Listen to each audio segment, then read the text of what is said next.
Hello welcome back to coffee with Sneha. എല്ലാവരും സുഖമായിട്ടിരിക്കുന്നു എന്ന് വിശ്വസിക്കുന്നു. ഞാനും സുഖമായിട്ടിരിക്കുന്നു. അപ്പോൾ ആദ്യമായിട്ടാണ് വീഡിയോ കാണുന്നതെങ്കിൽ ലൈക്ക് ചെയ്യാനും കമൻറ്റ് ചെയ്യാനും സബ്സ്ക്രൈബ് ചെയ്യാനൊന്നും മറക്കണ്ടെന്ന് പറഞ്ഞുകൊണ്ട് നമുക്ക് ഇന്നത്തെ വീഡിയോയിലേക്ക് പോകാം. അപ്പോൾ ഇന്നത്തെ വീഡിയോ നമ്മുടെ ഹേമ കമ്മിറ്റി റിപ്പോർട്ടിനെ കുറിച്ച് തന്നെയാണ്. ഈ ഹേമ കമ്മിറ്റി റിപ്പോർട്ട് പുറത്തു വന്നതിന് ശേഷം ഓരോ ദിവസവും ഓരോ ആളുകളുടെ മുഖം മൂടി ഇങ്ങനെ അഴിഞ്ഞു വീഴുന്നത് നമ്മളിങ്ങനെ സാക്ഷികളായിക്കൊണ്ടിരിക്കുകയാണ്. അപ്പം ഓരോ ദിവസവും ഓരോ പ്രമുഖന്മാരുടെ പേരുകളാണ് പുറത്തു വന്നുകൊണ്ടിരിക്കുന്നത്. ഇപ്പോൾ ഒടുവിലായി പുറത്തു വന്നിരിക്കുന്നത് നമ്മുടെ നടൻ സിദ്ദിഖിൻ്റെ പേര് തന്നെയാണ്. അപ്പോൾ രേവതി സമ്പത്ത് എന്ന് പറഞ്ഞിട്ടുള്ള ഒരു കുട്ടിയാണ് ഇദ്ദേഹത്തിനെതിരെ ആരോപണവുമായി വന്നിട്ടുള്ളത്. അപ്പം എന്താ പറയാല്ലേ, നമ്മളൊക്കെ ഒരുപാട് ആരാധിച്ചിരുന്ന ആളുകളെ കുറിച്ചൊക്കെ ഇങ്ങനെയൊക്കെ കേൾക്കുന്ന സമയത്ത് ഭയങ്കരമായിട്ടുള്ള ഒരു വിഷമം തോന്നുന്നുണ്ടെങ്കിലും എന്തു പറയാനാണ്, ഇദ്ദേഹം ഇങ്ങനെ ചെയ്തിട്ടുണ്ടെങ്കിൽ അദ്ദേഹം ഇത് അർഹിക്കുന്നത് തന്നെയാണ്. എന്താ പറയുക, എത്രയോ കഴിവുള്ള ഒരു മനുഷ്യനാണ് അദ്ദേഹം. എത്രയോ റെസ്പെക്റ്റ് കിട്ടേണ്ട ഒരാളാണ് അദ്ദേഹം. ക്യാരക്ടർ ഇല്ലെങ്കിൽ ഇങ്ങനെയൊക്കെയാണ് സംഭവിക്കുക. അതുപോലെ തന്നെ നമ്മുടെ ഈ സിദ്ദിഖിൻ്റെ ഈ ഒരു വിഷയം കേട്ടപ്പോൾ, ആദ്യം തന്നെ ഈ ഒരു ന്യൂസ് കേട്ടപ്പോൾ എനിക്ക് ഫസ്റ്റ് ഓർമ്മ വന്നിട്ടുണ്ടായിരുന്നു നമ്മുടെ ഈ ചെകുത്താനെ കുറിച്ചായിരുന്നു. ചെകുത്താനെതിരെ വന്നിട്ടുള്ള ആളുകളൊക്കെ ഇപ്പം ഓരോരോ കേസിലും പെട്ട് സൈഡായിട്ടിരിക്കുകയാണല്ലോ. അപ്പോൾ അതുകൊണ്ടാണ് ഫസ്റ്റ് ചെകുത്താനെ ഓർമ്മ വന്നത്. അപ്പോൾ ഈ ചെകുത്താനെതിരെയൊക്കെ കേസ് കൊടുത്തപ്പോൾ ഈ സിദ്ദിഖിനെ കുറിച്ചൊക്കെ ഭയങ്കര റെസ്പെക്റ്റ് തോന്നിയിട്ടുണ്ടായിരുന്നു. ഭയങ്കര ഒരു നല്ല മനുഷ്യനാണെന്നൊക്കെയാണ് വിചാരിച്ചിരുന്നത്. പക്ഷെ അങ്ങനെയല്ല എന്നുള്ളതാണ് ന്യൂസുകളൊക്കെ ഇപ്പോൾ പറയുന്നത്. എന്തായാലും നമുക്ക് നമ്മുടെ രേവതി എന്താണ് ഇദ്ദേഹത്തിനെ കുറിച്ച് പറയുന്നത് എന്നുള്ളത് ആദ്യമായിട്ടൊന്ന് കേട്ടു നോക്കാം. സംഭവിച്ചത്, ഞാൻ +2 കഴിഞ്ഞ് സ്കൂൾ ടൈമിൽ എന്താണ് വെക്കേഷൻ നിൽക്കുന്ന സമയത്താണ് ഇദ്ദേഹത്തിന്റെ അടുത്ത് നിന്നൊരു അപ്രോച്ച് ആദ്യമായിട്ട് ഡയറക്റ്റ് ആയിട്ട് സോഷ്യൽ മീഡിയ വഴി ഇദ്ദേഹം കോൺടാക്ട് ചെയ്യുന്നത്. ഇയാൾ അതിന് യൂസ് ചെയ്യുന്നൊരു അക്കൗണ്ട് തന്നെ ഉണ്ട്. ഫേക്ക് ആയിട്ട് തോന്നും, പക്ഷേ അയാൾ തന്നെ യൂസ് ചെയ്യുന്ന അക്കൗണ്ടാണ്. വേറെ പലർക്കും അയാൾ ആ അക്കൗണ്ട് യൂസ് ചെയ്ത് എന്റെ സുഹൃത്തുക്കൾക്കടക്കം അവർ പേഴ്സണലി പറഞ്ഞതാണ്, പബ്ലിക്കായിട്ട് അവർ വന്ന് പറഞ്ഞിട്ടില്ല എന്നുള്ളതാണ്. അതാണ് അദ്ദേഹം യൂസ് ചെയ്യുന്ന ആദ്യത്തെ ടൂൾ എന്ന് പറയുന്നത്. പിന്നീട് ഈ പറഞ്ഞ പോലെ ഒരു മൂവിയുടെ ഡിസ്കഷന് വേണ്ടിയാണ് ഇവിടെ നില തിയേറ്ററിൽ ഒരു പ്രിവ്യൂ ഉണ്ടായിരുന്നു, സുഖമായിരിക്കട്ടെ എന്ന് പറയുന്ന ഒരു മൂവിയുടെ. അപ്പം അതിന് പ്രിവ്യൂ കണ്ടതിന് ശേഷം മസ്കറ്റ് ഹോട്ടലിൽ വെച്ചിട്ട് ആ പടത്തിന്റെ ഡിസ്കഷൻ ചെയ്യാം എന്ന് പറഞ്ഞിട്ടാണ് ഞാൻ ഡിസ്കഷന് വേണ്ടിയാണ് അവിടെ പോകുന്നത്.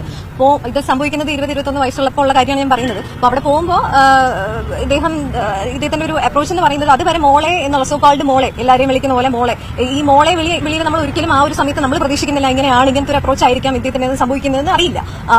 ഒരിടത്ത് നമ്മൾ ബാക്കപ്പ് കിട്ടി നമ്മൾ വിചാരിക്കുന്നില്ല എന്നുള്ളതാണ്. അപ്പം അവിടെ പോയപ്പോഴാണ് ഇദ്ദേഹം എന്നോട് ആ ഡിസ്കഷന്റെ കാര്യത്തിന് വളരെ പ്രൊഫഷണൽ ആയിട്ട് ഒരു അപ്രോച്ച് ആയിട്ടാണ് നമ്മൾ പോകുന്നത്. ഇതാണ് സംഭവം എന്ന് പറയുമ്പോൾ ഫസ്റ്റ് ഓഫ് ഓൾ അങ്ങനത്തെ ഒരു മൂവി ഇവിടെ എക്സിസ്റ്റ് ചെയ്യുന്നില്ല, അതൊരു കള്ളമാണ് എന്നുള്ളതാണ് ഒരു അഡൽട്ട് ആയതിനു ശേഷമൊക്കെ ഞാൻ മനസ്സിലാക്കുന്നത്. അപ്പോൾ ഇദ്ദേഹം അവിടെ വെച്ചിട്ടാണ് എന്നെ സെക്ഷലി അബ്യൂസ് ചെയ്തത്. It was A trap. ഇതിനെ കുറിച്ചൊക്കെ എന്ത് പറയാനാണ്, ഇതൊക്കെ സത്യമാണെങ്കിൽ ഒന്നും പറയാനില്ല, അറസ്റ്റ് ചെയ്യുക അല്ലെങ്കിൽ ഇതിനെതിരെ കേസ് എടുക്കുക, അത് മാത്രമാണ് പറയാനുള്ളത്. അതുപോലെ തന്നെ ഇന്നലത്തെ പത്രസമ്മേളനം കണ്ടപ്പോൾ തോന്നിയതാണ് എന്തുകൊണ്ടാണ് ഇങ്ങനെ സംസാരിക്കുന്നത് എന്നുള്ളത്, എന്തുകൊണ്ടാണ് ഇങ്ങനെ പേടിച്ച് വരച്ചതുപോലെയൊക്കെ സംസാരിക്കുന്നതെന്ന് തോന്നിയിട്ടുണ്ടായിരുന്നു. പക്ഷെ ഇത്രയും വലിയൊരു ക്രിമിനൽ ആണെന്നുള്ളത് ഒരിക്കലും മനസ്സിൽ പോലും തോന്നിയിട്ടില്ലാത്തൊരു കാര്യമായിരുന്നു. ഇതിപ്പോൾ സത്യമല്ലെങ്കിൽ അദ്ദേഹത്തിന് പുറത്ത് വന്നിട്ട് സംസാരിക്കാമല്ലോ. എന്തുകൊണ്ടാണ് ഇതിനെതിരെ അദ്ദേഹം റിയാക്ട് ചെയ്യാത്തത്? സത്യമല്ലെങ്കിൽ ഇതിനെതിരെ പുറത്ത് വന്ന് സംസാരിക്കുക, റിയാക്ട് ചെയ്യുക. പക്ഷെ അത് അദ്ദേഹം ചെയ്യുന്നില്ലല്ലോ. അപ്പോൾ അതിനർത്ഥം ഇതിൽ എന്തൊക്കെയോ ഉണ്ട് എന്നുള്ളത് തന്നെയല്ലേ.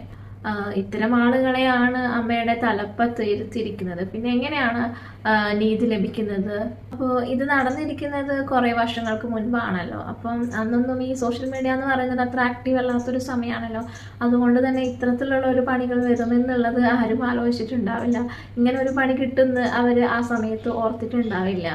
അതുപോലെ തന്നെ ഇത്തരത്തിലുള്ള ഒരു ആരോപണങ്ങളൊക്കെ വരുന്നത് ന്യൂ ജനറേഷൻ ആളുകളെ കുറിച്ചല്ല, ഓൾഡ് ജനറേഷനിലുള്ള ആളുകളെ കുറിച്ചാണ്. ഇത്രയും ദിവസം വന്നിട്ടുള്ള ആരോപണങ്ങളിൽ കൂടുതലും അവർക്കെതിരെയാണ് വന്നിട്ടുള്ളത്. ന്യൂ ജനറേഷനിൽ ഞാൻ കണ്ടിട്ടുള്ള ഏതോ ഒരു സംവിധായകനെ കുറിച്ച് വന്നിട്ടുള്ള ഒരു ആരോപണം മാത്രമാണ്. അപ്പോൾ കൂടുതലും അവർക്കെതിരെയാണ് വരുന്നത്. ഇപ്പോൾ ഈ യങ്സ്റ്റേഴ്സ് എന്ന് പറയുന്നത് അവരൊക്കെ എന്താണ് അങ്ങനെയാണ് ഇങ്ങനെയാണ് കഞ്ചാവാണ് എന്നൊക്കെ പറയുന്നുണ്ടല്ലോ. പക്ഷെ എന്തുകൊണ്ടാണല്ലേ യങ്സ്റ്റേഴ്സിനെതിരെ ഇത്തരം ആരോപണങ്ങൾ വരാത്തത്? അപ്പോൾ അതിനർത്ഥം ഇതിനെക്കുറിച്ച് നമ്മൾ ആലോചിക്കേണ്ടിയിരിക്കുന്നത് തന്നെയല്ലേ. ഇപ്പോൾ ശ്രീനാഥ് ബാസിയെ കുറിച്ചാണെങ്കിലും അതുപോലെ തന്നെ നമ്മുടെ ഷെയ്നെ കുറിച്ചൊക്കെ ആണെങ്കിലും അവർ സെറ്റിൽ വഴക്കുണ്ടാക്കുന്നു, വടിയുണ്ടാക്കുന്നു, പറഞ്ഞാൽ അനുസരിക്കുന്നില്ല, അതുപോലെ തന്നെ കഞ്ചാവാണ് എന്നൊക്കെ രീതിയിൽ പറഞ്ഞിട്ട് വിലക്കാനായിട്ട്, തുമ്മിയാ തെറിക്കുന്ന കാര്യങ്ങൾക്കൊക്കെ വിലക്കാനായിട്ട് വളരെ ഈസി ആയിട്ടുണ്ടായിരുന്നു. ഒരുപാട് ആൾക്കാരുണ്ടായിരുന്നു ഇവരെങ്ങനെയും ഒന്ന് വിലക്കാൻ മതി എന്നുള്ള രീതിയിൽ, ഇവരെങ്ങനെയെങ്കിലും ഒതുക്കണം എന്നുള്ള രീതിക്ക് ഭയങ്കര ചർച്ചയും കാര്യങ്ങളൊക്കെ നടത്തി പെട്ടെന്ന് തന്നെ ഇന്ന് ഇത് നടന്ന് ഇന്ന് തന്നെ ഇവരെ വിലക്കുക എന്നുള്ളൊരു തീരുമാനത്തിലേക്ക് ഇവർക്ക് സഡൻ ആയിട്ടൊരു ആക്ഷൻ എടുക്കാൻ പറ്റുന്നുണ്ടായിരുന്നു. പക്ഷെ ഇത്രയും വലിയൊരു ആരോപണമാണ് ഇപ്പം സിദ്ദിഖിനെ കുറിച്ചും അതുപോലെ കുറച്ച് ആളുകളെ കുറിച്ചൊക്കെ വന്നിരിക്കുന്നത്. റേപ്പ് ചെയ്തു എന്നുള്ള രീതിയിലുള്ള അത്രയും വലിയൊരു ആരോപണമാണ് ഇപ്പോൾ വന്നിട്ടുള്ളത്. ഇവർക്ക് ആർക്കും ഒരു ആക്ഷൻ എടുക്കാനായിട്ട് സമയം കിട്ടുന്നില്ല. ഇവർക്കെതിരെ പറഞ്ഞതിനെ കുറിച്ച് മിണ്ടാൻ പോലും ആരും തയ്യാറാവുന്നില്ല എന്നുള്ളതാണ്.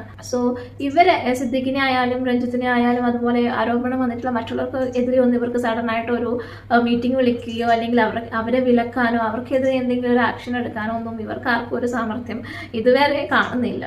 അതുപോലെ തന്നെ ഞാൻ നേരത്തെ പറഞ്ഞതുപോലെ തന്നെ സിദ്ദിഖിന്റെ ഈ ഒരു ന്യൂസ് വന്നപ്പോൾ തന്നെ ഞാൻ പെട്ടെന്ന് ചെകുത്താനാണ് ഓർത്തിട്ടുണ്ടായിരുന്നത്. അപ്പം ഇതിനെതിരെ ചെകുത്താൻ എന്തെങ്കിലും വീഡിയോ ഇട്ടിട്ടുണ്ടോ എന്ന് നോക്കാമെന്ന് വിചാരിച്ചു. കാരണം ഈ ചെകുത്താൻ്റെ വീഡിയോസ് ഞാൻ ആക്ച്വലി കാണാറൊന്നുമില്ല. അദ്ദേഹത്തിൻ്റെ സംസാരശൈലിയും കാര്യങ്ങളൊന്നും എനിക്കൊട്ടും അക്സെപ്റ്റ് ചെയ്യാൻ പറ്റാത്ത രീതിയിലുള്ളതായതുകൊണ്ട് ഞാൻ ഒരിക്കലും അദ്ദേഹത്തിൻ്റെ വീഡിയോസ് ഒന്നും കാണാറില്ല. പക്ഷേ ഈ ഒരു ഇഷ്യൂ നടന്നതുകൊണ്ട് ഇയാൾ ഇതിനെക്കുറിച്ച് എന്തെങ്കിലും റിയാക്ട് ചെയ്തിട്ടുണ്ടാവുമോ എന്ന് അറിയാനായിട്ട് ഞാൻ ജസ്റ്റ് അദ്ദേഹത്തിൻ്റെ പേജ് ഒന്ന് ചെക്ക് ചെയ്തിട്ടുണ്ടായിരുന്നു.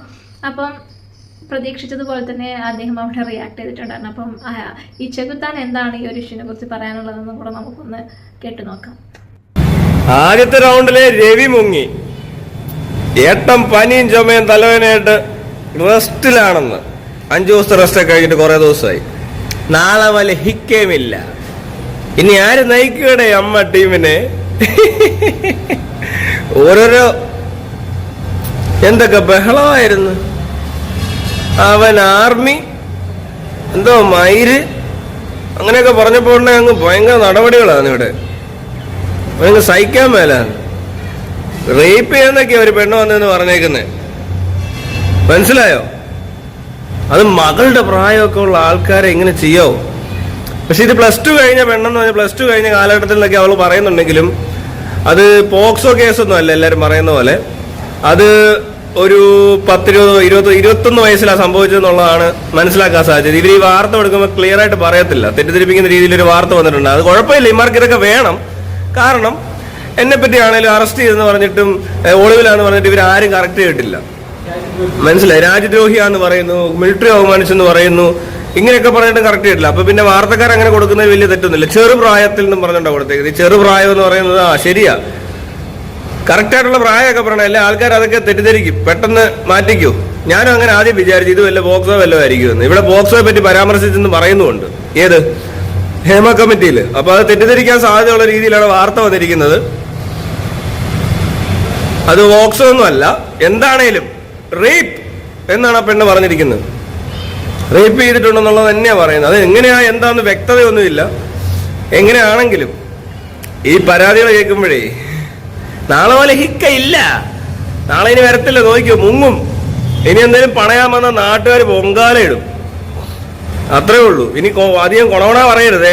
അവിടെ എങ്ങാനും മുങ്ങി മാറിയിരുന്നു, അതാ നല്ലത്. ഹമ്മ ഹമ്മ ഹമ്മ ഹമ്മ ഹമ്മ ഹേ ഹമ്മ ഹമ്മ ഹമ്മ ഹമ്മ ഹമ്മ இந்த அரபிக்கடலோரம் കണ്ടേനെ